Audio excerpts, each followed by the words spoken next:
Hey guys, and welcome back to this channel. In this video I'll be showing you guys how you can make it that only certain plants get mutated in admin events on Grow a Garden.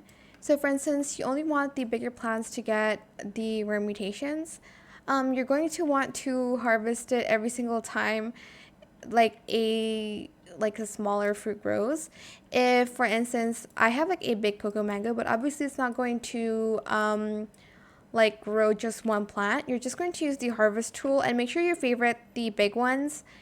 And I'm just going to harvest the plants that I did not favorite so that they won't get the mutation, and only the plants I want will get the mutation. It is a little bit difficult if you have a lot.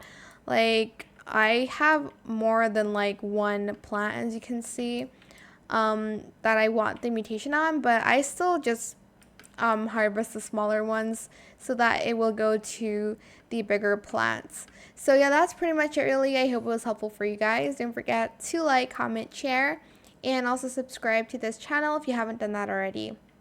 If you have any more questions about this video, just leave it in the comment section down below. I'll try my best to answer them all for you guys. And if you found this video helpful, please click the thanks button as well. That is it. Thank you so much for watching. Bye.